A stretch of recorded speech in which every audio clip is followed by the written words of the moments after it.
Hello everyone and welcome back to the channel, or welcome if you're new. My name is Terry and I focus on pen reviews and art on this channel.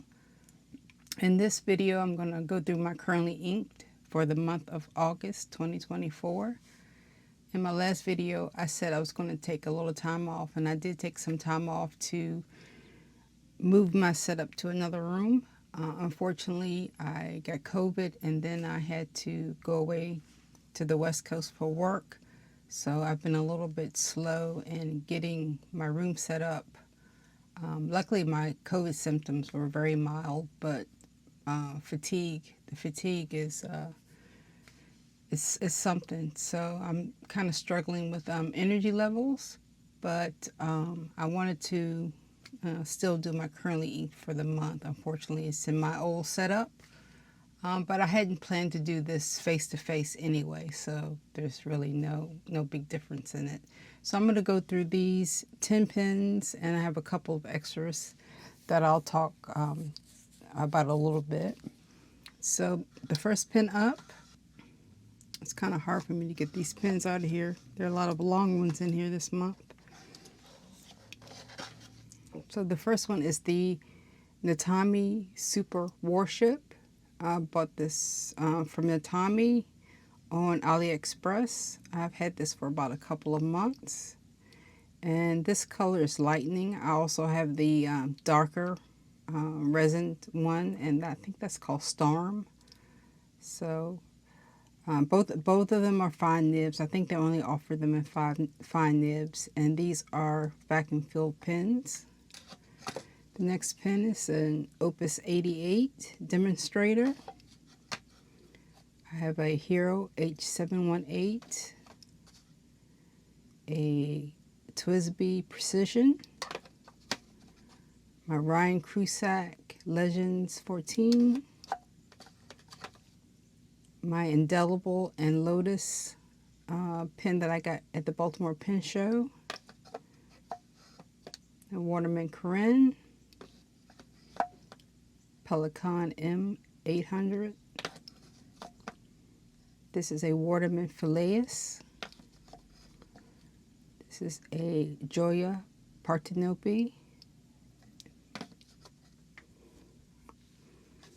So I'm going to do some writing samples on these and talk a little bit about the experience for the month.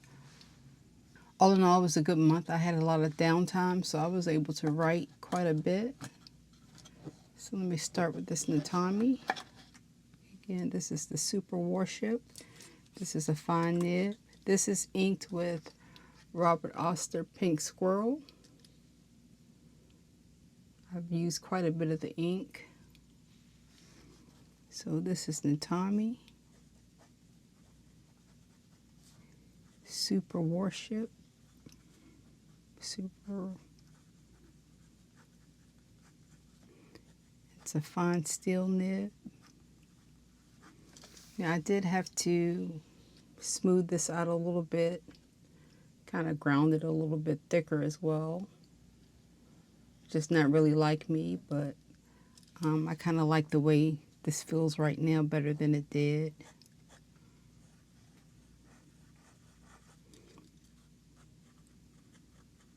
So I have 3 Natamis. I have the 2 Super Warships, and then I have a Natami Inception. And they've all been pretty good. They don't have very many nib options for them, but the writing experience is pretty solid. So that's the Natami Super Warship.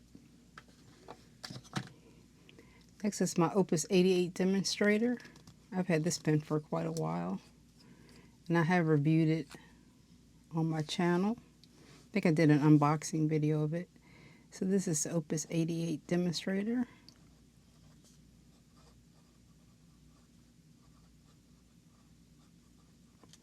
And this is an extra fine steel nib.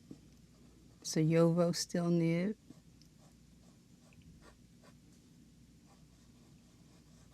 And this pen has been inked up a while. It's been very slow.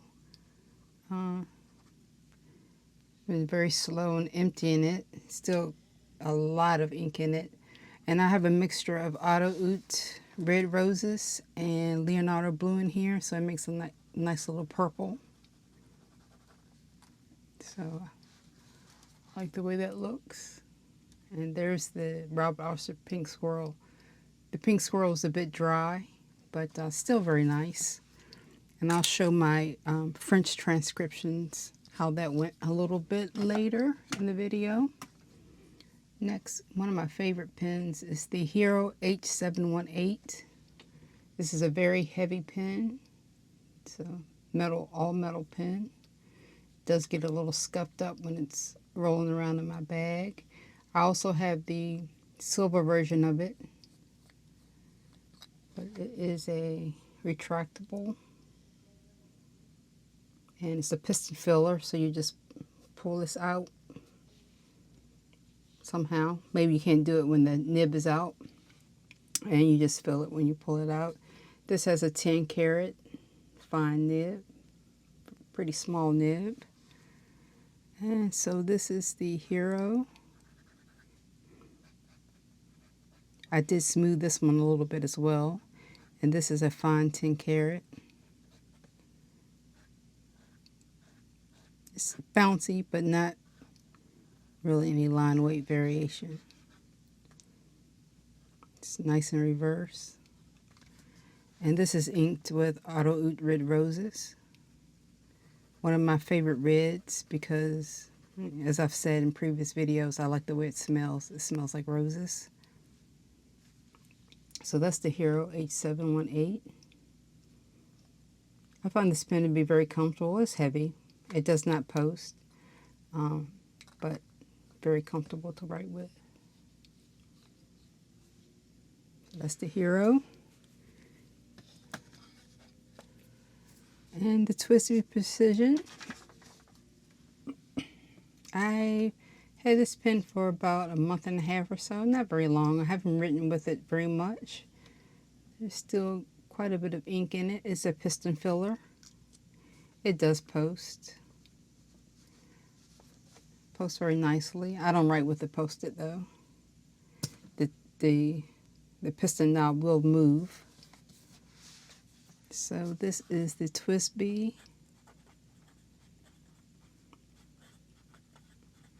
And the nib on this one is not very good. I did smooth it.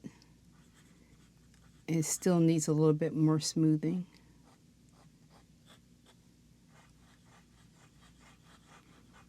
And you can hear how scratchy it is. But I'm pretty sure it's gonna turn out pretty well. I just need to do a little bit more work to it. But that's the TWSBI Precision. Another very comfortable pen. Pretty light. It looks heavy, but it's not. This section may be thin for some people, but I like the way it feels. Very comfortable pen to write with. Very beautiful nib. Nice extra fine nib. But a little bit too scratchy for my taste. But once I get it nice and smooth, it's going to be really nice. And this is also inked with another dry Robert Oster ink. And it's the Robert Oster Whiskey. Really like the looks of that ink. I think it would be better in a broader nibbed pen. But that's Robert Oster Whiskey. Next we have my Ryan Krusac Legends 14. This is the Moby Dick pattern. I've shown this quite a few times on the channel. This is made of, is it deer antler or elk antler? Some animal antler. I'm not sure which animal, but it is made of antler. But it feels like a wood pen. So this is the, I'll use my left hand a little bit.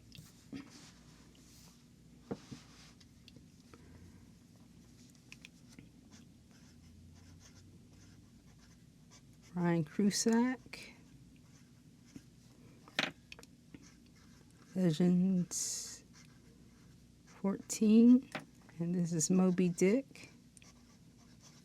It's a limited edition of 150, and I have number 95. And it's a fine, I believe it's a Yovo. Very nice. No tweaks needed to this nib whatsoever. This is always written very nicely. And I've always had a brown ink. For this month, I have Paliroshizuku Yamaguri in it. And I really like the wetness of this ink in this pen. Before, it's always been, what was it? It was Diplomat Black Sepia. Sepia Black is what I had in here. But I decided to mix it up a little bit and use some Yamaguri. Yamaguri is an ink that I haven't really used very much, but I really enjoyed it in this pen. It's probably going to be the ink that stays in here. So that's the Ryan Krusac. Next we have the Indelible and Lotus. I don't think there's a model name for this pen. It's kind of modeled after the Leonardo Momento Zero Grandes. Pretty big pen. As you can see, it doesn't fit in here. So it's a pretty long pen. Compared to the Opus 88. It's just a tad bit longer than the Opus, because the Opus fits exactly in my case here. But also another comfortable pen. It has a pretty thick section. So this is the, I think Indelible is based out of, I want to say Alexandria, Virginia. Maybe Arlington, Virginia. I know it's one of the A's. So this is Indelible pen. Indelible. And it's made by Lotus of India. And this is a fine steel. And this has the Lotus emblem on the nib. And again, didn't have to do anything to this one. Reverse. Pretty nice. I'm running up on the end of my desk here. It's not very comfortable. This has a pretty, fairly dry ink in it. It's Birmingham Pen Company, Pennsylvania Fieldstone. But this is the only ink that I've had in here, and I think this is a good match for this pen. It's probably a keeper. I think these two inks, this ink and this pen combination works really well. So I'm about halfway through. Hopefully I have the energy to finish this. I am fading fast. Oh, the next one is the Waterman Carene. This is another pen that I've had for quite a while. Beautiful, beautiful pen. So we have Waterman Carene. And this is a fine 18 karat. It is on the broader side, but very nice. And although it's a gold pen, it doesn't really do any flexing or anything. But that's the Waterman Carene. I also have another Waterman Carene in fine in black and silver. I just love this pen so much. Kind of a thin pen, but very comfortable to me. It does post. Very smooth nib.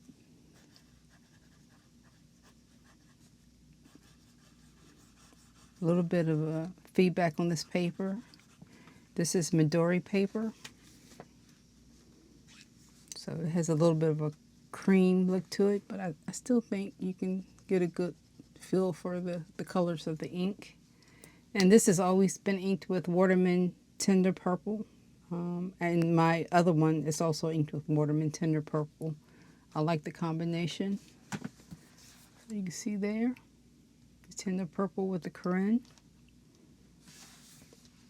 And next we have the Pelikan M800.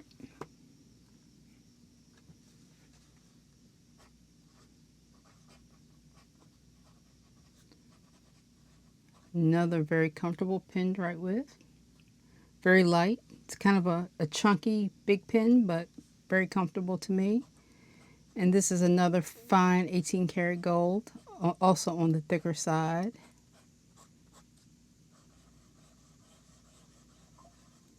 Nice reverse. And this is inked with Monteverde Mercury Noir. See, it looks really different here than it does there. It's more red here than it is here. It looks a little brown here. But I also, another combination that I really liked. Very nice Pelikan M800. Also smooth.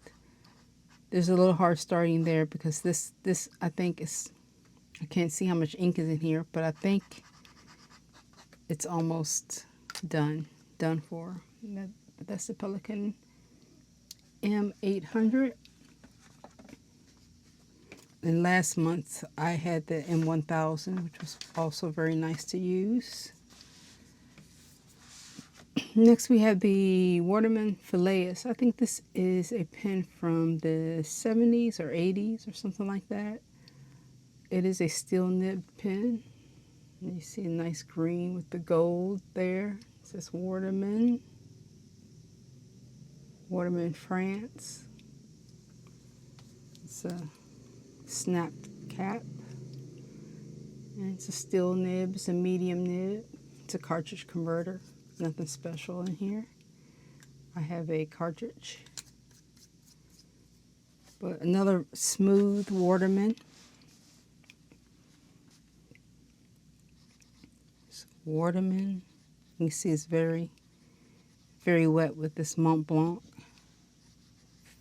Phileas. Hopefully I'm saying that right. And this is a medium steel.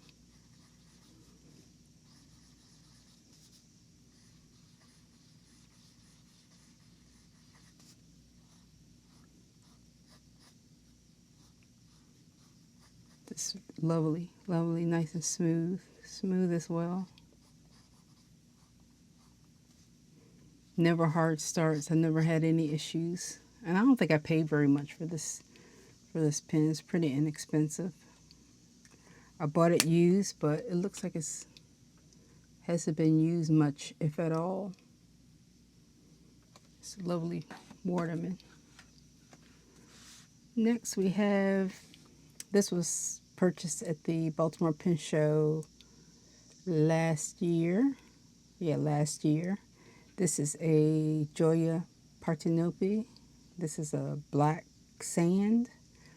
This was, I'm not sure, I bought this from Drumgools or Bed Nest. They were having the closeout, so I got this for only 50 bucks. It's a cartridge converter. So I bought two of them. I bought this one and also bought one that's fine. So, but this is a medium. It's a beautiful gold, slightly rose goldish nib there. It says Gioia. Gioia, I'm not sure what that says. Italia, maybe. Then it has a nice pattern on the top finial. It's a little back weighted here. I think this is a blind cap. Yeah, it's a blind cap. It's a little back weighted, but not too much. And in here I have my favorite green ink. And this is the, is it running low?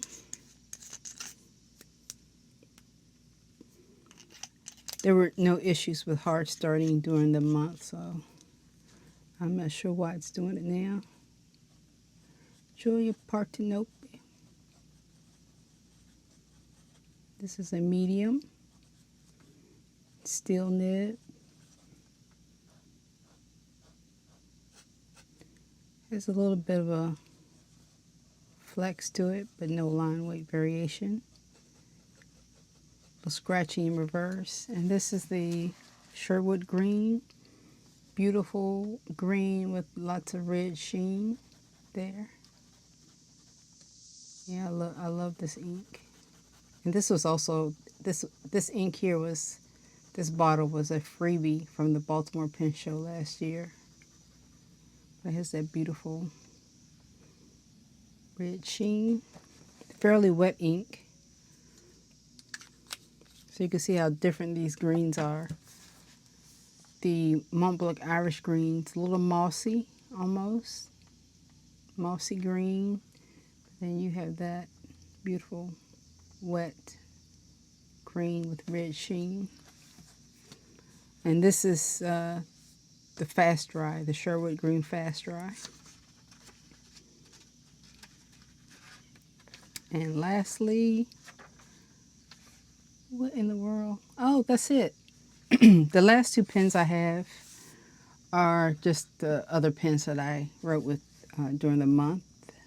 Just my what is this? Graphon Faber-Castell. It's a classic. Classic in Makassar wood. It's a rollerball. So I just use this for little mini notes, and also used it for the headings. Curly inked, although I didn't do it here for some reason. Curly inked. I'm not sure what ink I have in here. It's not the original. Probably some off-brand Amazon ink. But that's my Graphon Faber-Castell Makassar. I'm still hoping to get the fountain pen version of this one someday. And my other well-used pen or pencil for the month was this.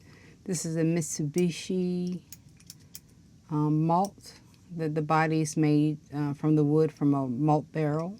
But I used this quite a bit this month. This says pure malt. Nothing really special about it. It's just a basic pencil. I'm not sure where the eraser is. I don't know where the eraser is. It's not in there. Maybe it doesn't have an eraser. That's kind of odd. I used a pencil, but I guess I didn't look for the eraser at all. But that's all for this month.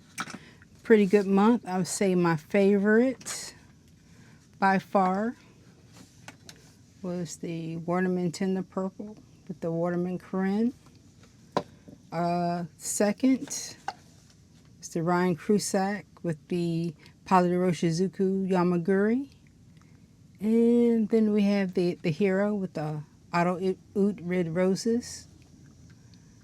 All of these were really good. The only one that I really didn't enjoy too much was the Twisted Precision, but I'll fix that up.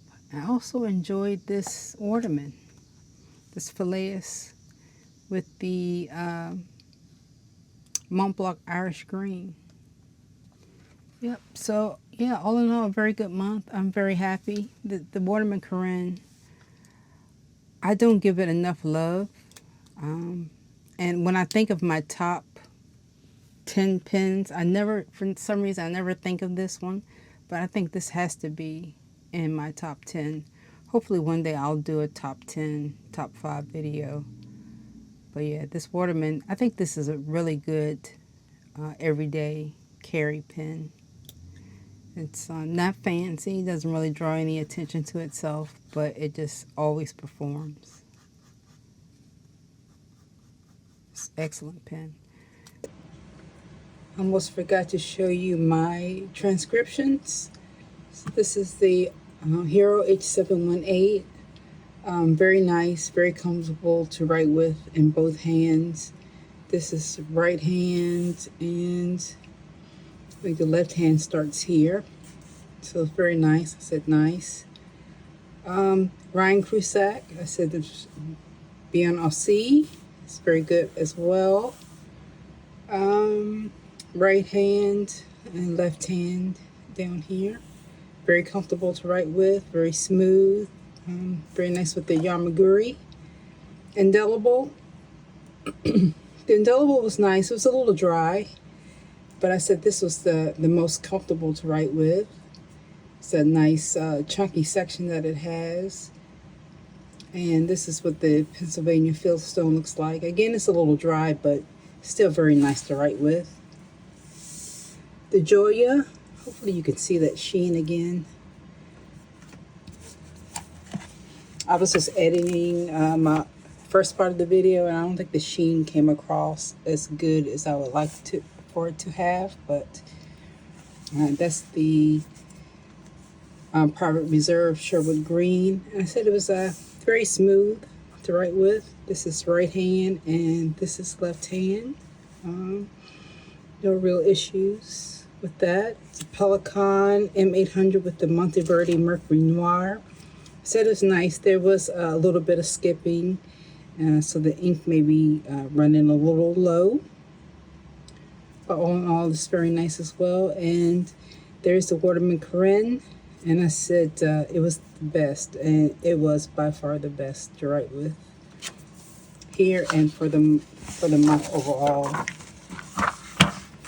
And then Natami, you see here I have some correction tape because I was going to include my Wall Eversharp Deco Band, and that pen, I'm just not getting along with that pen at all for such an expensive pen. So I replaced it with the Natami Super Warship. I have Super Starship, but it's actually Warship. It's Warship on the nib. And I said with the Robert Oster Pink Squirrel, it's dry but nice. And you can see here it starts out a little darker, then it gets a little lighter. And I guess that's because I'm using my left hand here. Maybe I'm not pushing down as hard as I was here with my right hand. And the Phileas, I said it was very nice, very smooth. And you can see there, no issues with skipping or anything. This is right hand, and right here it's left hand. I'm starting to run out of room, but very nice, very dark, nice ink. And the TWSBI Precision Extra Fine Robert Oster Whiskey. I said dry, toothy, it's nice in the hand, nib needs smoothing.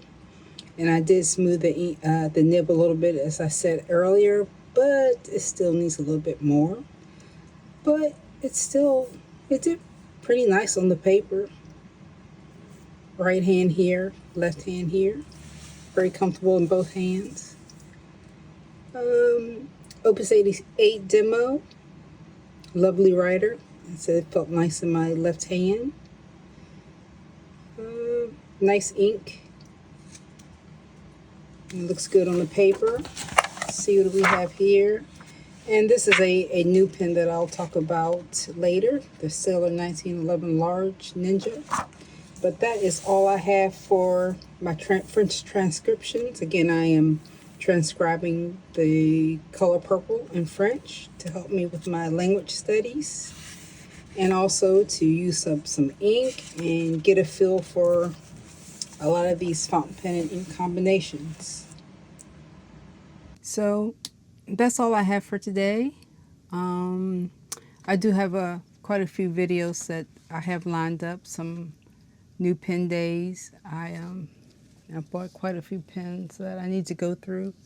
So I'll still going to work on my room once I get my energy levels back up and do more face-to-face videos. But until next time, everyone take care, and I'll catch you later. Thanks for watching.